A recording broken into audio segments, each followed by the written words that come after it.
If things are too good, people might actually leave your company. People need a challenge to keep going forward. Part on the issue of being soft in a person is providing them the truth. I've been in a company where they're really gonna scold you, but in here, we always want to be the bigger person. The best thing we can do as leaders is to be radically candid with our team members.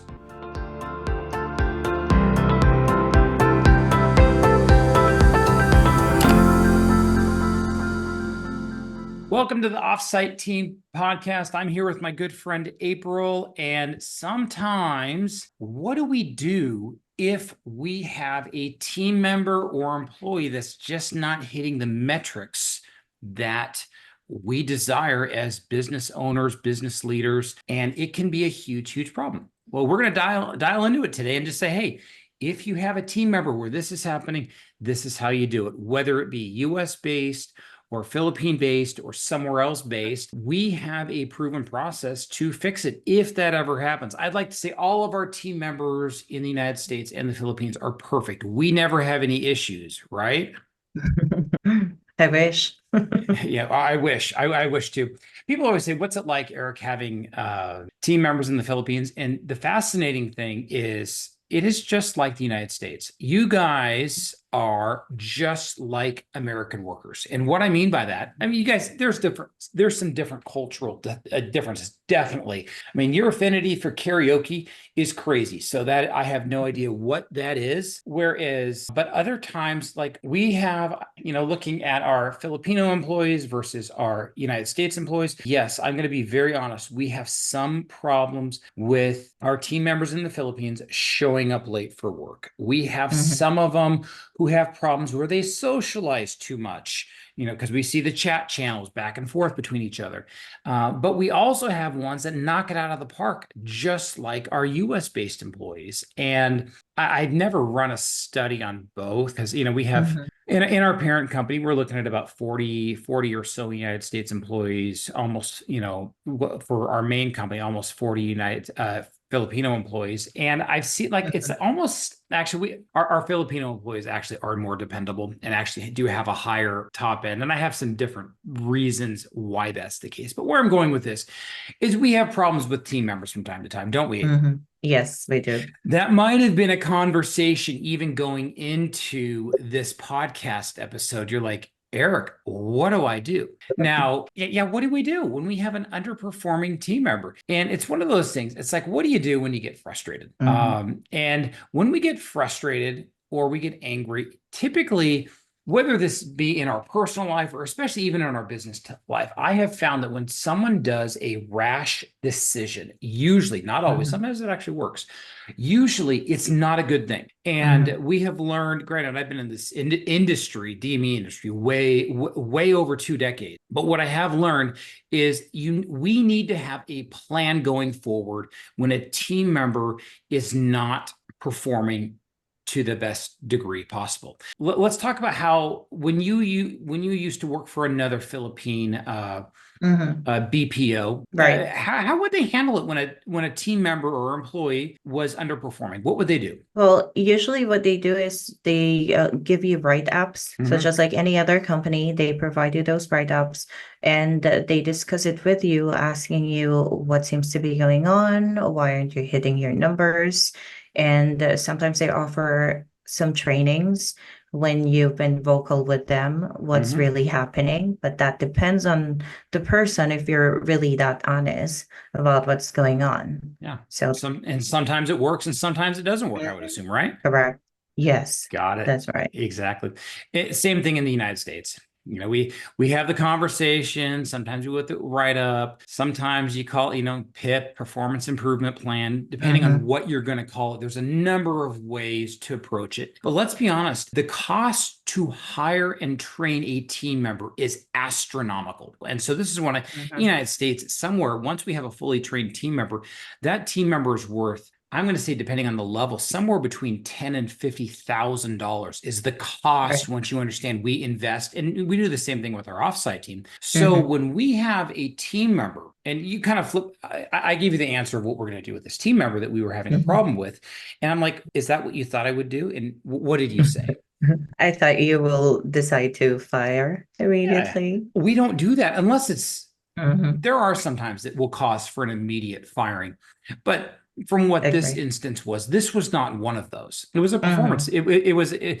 We can let our listeners know it was a performance-based issue. The Mm-hmm. KPIs regarding this team member were not to the level that is to our company's standards. And now it might be That's very right. well for other companies, but for our Mm-hmm. company and what we desire to do to take care of our customers, we expect really high performance, and Correct. that's where we were going with this.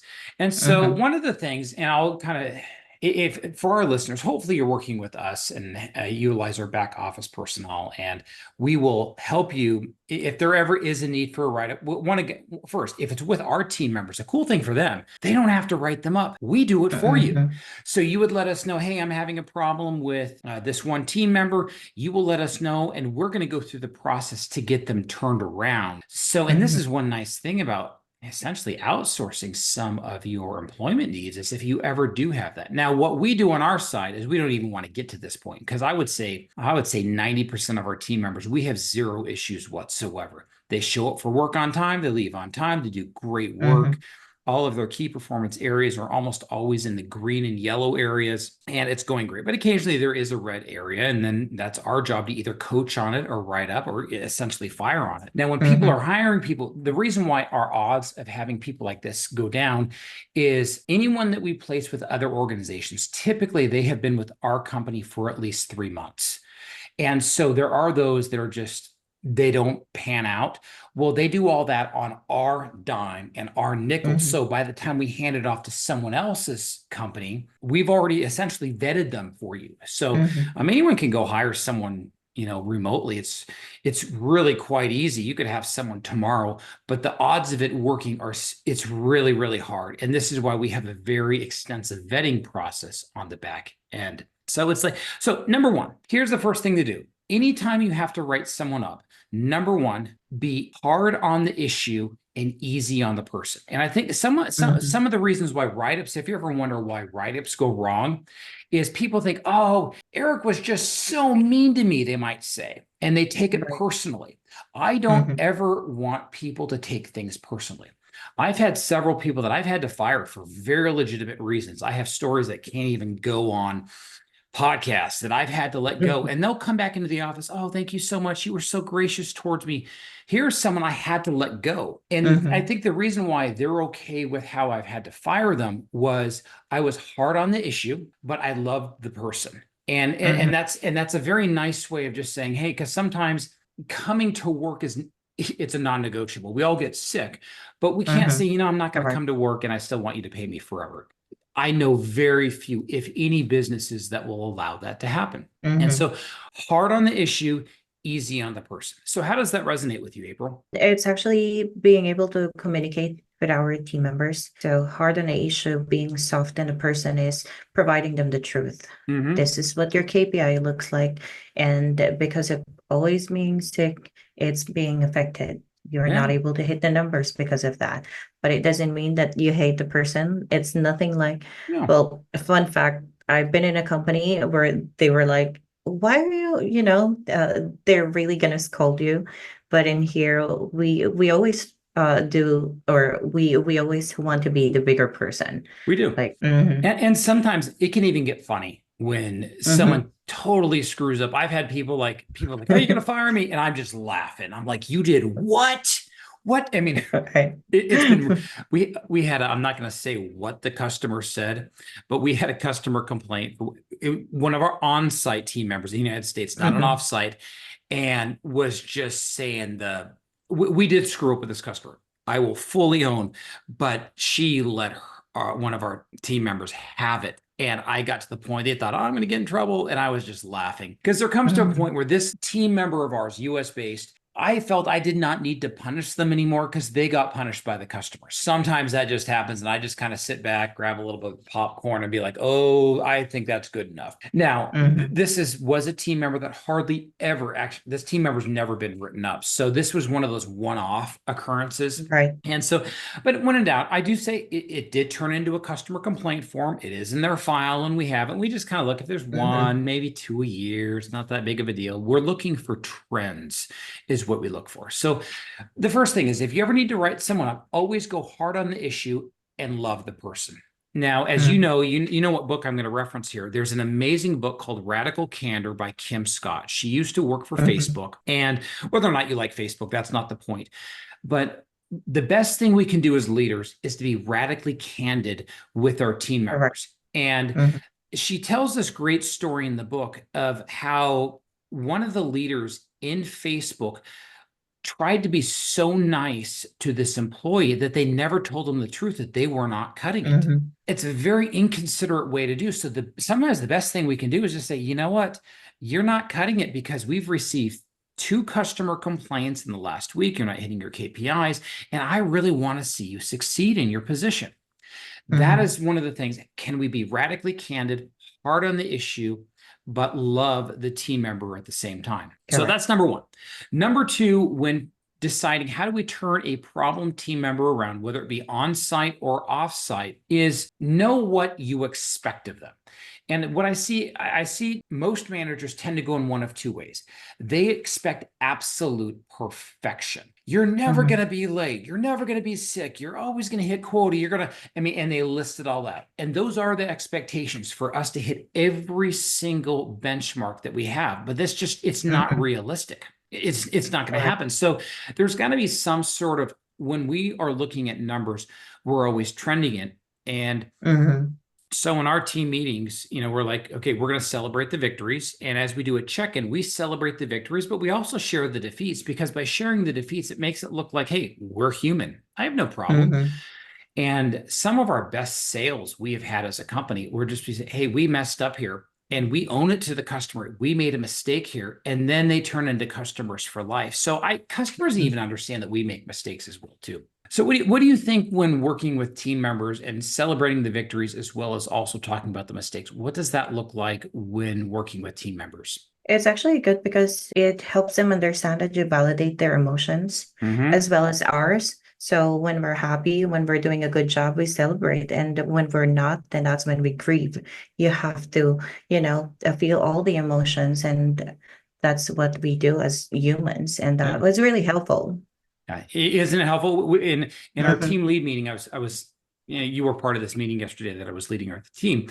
People often think, well, if you're sad all the time, most people say, well, there's something wrong with them. Give them some meds. But Mm-hmm. likewise, if someone is happy all the time, but all that happiness does not correspond with reality, that person's Right. psychotic as well, because there's definitely some negative there. Mm-hmm. And if they're Correct. always happy, if my dog gets hit by a car, I'm going to be sad. But for them, like, Mm-hmm. assuming you like the dog, of course. So it's how do we take both the positive and negative Mm-hmm. emotions? The word we use frequently is called integration. How do you integrate the good Mm-hmm. with the bad? And here's the trick: if we don't integrate the good with the bad, as we seek to turn around team members, they will eventually just check out. They don't know what to do. Correct. And Mm-hmm. there's all sorts of really good data out there that basically says if things are too good, people might actually leave your company. You can actually have too good of things. People need a challenge to keep going Mm-hmm. forward. So sometimes it's too easy. I need a challenge. I'm going to move on. I've actually seen people move on because it was too good. Now, obviously, people Mm-hmm. know if it's too bad, they're going to move on as well too. So it's what that looks like. Now, when it comes to talking to someone, the best kind of conversation in terms of a write-up I have found is just a general conversation. It is not a formal write-up. So when I typically talk to people, what I will do is just have a conversation, say, hey, I noticed this specific patient had a complaint about blank, whatever it is. Mm-hmm. And I have found typically that will turn the situation around. Or, hey, I noticed your error rate has jumped up to a 5.3. And typically you're running like a 2.5 to 2.8% of all claims. And tell me more about this. And it might be that person's just slacking off and not paying attention, or it might be United Mhm. Healthcare or Medicare changed one of their things that caused that to happen. And so we typically just start with an informal conversation. But whenever you have that Mhm. conversation, it must be noted. And Correct. so when you have those informal conversations, what do you how do offsite team members based in the Philippines typically respond? We do it via a virtual meeting. So even if it's just informal, we want to make sure that we're doing it on a video Hmm. because we're working virtually. We want to make Yeah. sure we're seeing their reactions, their body language means, it can mean a lot. So we still do it that way. But in terms of reaction, they appreciate that we're just honest with them. Like you Hmm. made a mistake or this is what's happening because sometimes they just need an eye opener. Yeah, they do. And And I've also found along the same things when I've worked with our offsite team, I'll go when I'm talking to them about an issue, I'll say, hey, do me a favor, share your screen and just show me how you're processing Mhm. that claim. So it'd be just like if you're in our US based office and I'm sitting Right. behind you, show me how you're doing that. And we'll do a lot of screen sharing Mhm. where we get to see how they're mousing around to solve a problem because sometimes they're not Mhm. intentionally doing something wrong. They're just not sure on the most efficient way to do things. Now, if you were in our Mhm. Yakima office, all of our offsite team members, all the patient data, none of it is on their computer. It's Mhm. actually in a server room in our Yakima office, and everyone's computers is displayed, so we can actually also walk back to our back server room and just see how are you doing this claim, what's going on, and Mhm. so some people are like, how do you know they're not doing funny business? Well, they're at least not doing funny business on the work computer. And that Correct. gets into other things. But it's one of those things we just kind of we take them at face value. And more often than not, that really does solve the problems, doesn't it? Yes, that's right. Because when you shadow with them, you'll find out everything. Exactly. Or you can at least Mhm. kind of see what's going on.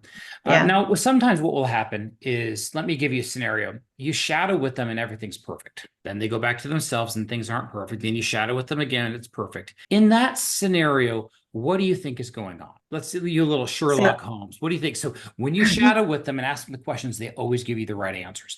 But then you let mhm. them go off and now you're not watching them and now things are not going correctly. In those situations, what do you think is the problem? I think the focus itself, they're not Mhm. focused. So when you were there, when shadowing with them, of course, they know that you're there. So Yeah. they have to give their best shot. But Hmm. when you're not there, a lot of things can happen. They And get it's more of the distracted. focus. Hmm. Mhm. And we have some spidey skills up our sleeve that I'll tell our customers that we work with. Some things that we can do Mhm. just make sure that the mouse continues to move, that we're going from screen to screen, not in an automated way, to make sure that that Mhm. happens. We have quite a bit of stuff at our disposal. And typically, when something like that happens, you're right, it is a distraction thing.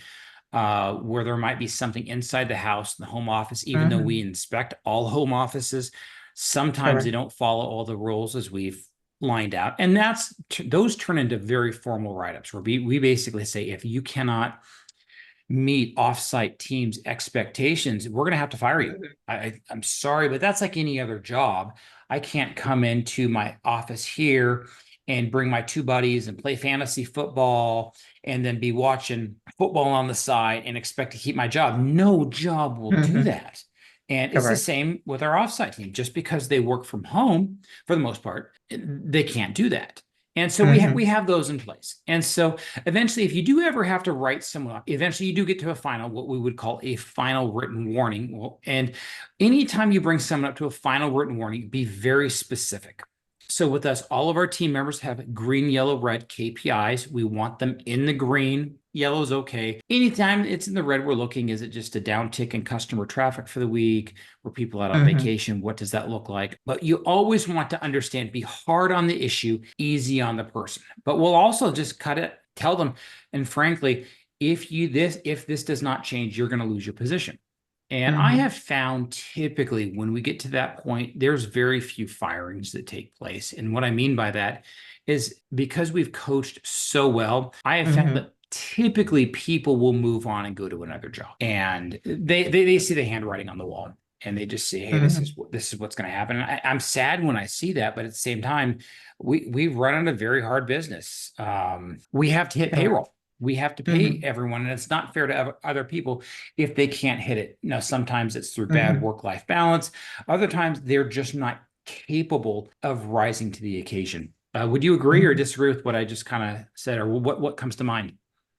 I actually agree with you because there's a lot of things that can happen when you're not able to hit the metrics. Mm-hmm. You also have your personal issues that you're dealing with. Mm-hmm. And as much as we don't want to bring personal issues, it's with you. So it can All the definitely affect time. your work. Relationships. Mm-hmm. Sometimes if there's a boyfriend, girlfriend, and they lose their significant other, or their kid gets sick, or you Correct. name it. But it's the same with US based employees as well, too.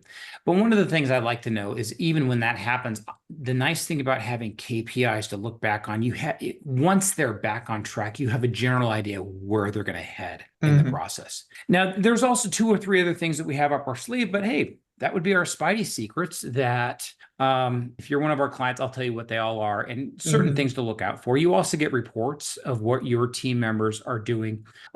We actually get them daily. You can look at it on a week-to-week basis. And we have weekly summaries with commentary from the team member on how their weeks go. So little things like this are really good at establishing trends because you really don't want to have to end up with a write-up. Mm-hmm. I have no problem with write-ups, and typically most of our write-ups turn with turning team members around, but sometimes they don't, and we have to let them go. And then we have a long list of team members that want to work with us. But Mm-hmm. hey, that in a nutshell is how we write someone up and turn them, whether in the Philippines or they're here in the United States. I hope this has kind of helped you out. If you have further questions, go to offsiteteammember.com. I'd love to schedule a meeting and chat with you about how we might be able to help you out because it's one of those things. Yes, we have very affordable team members we can place in your medical supply respiratory company today, rehab company.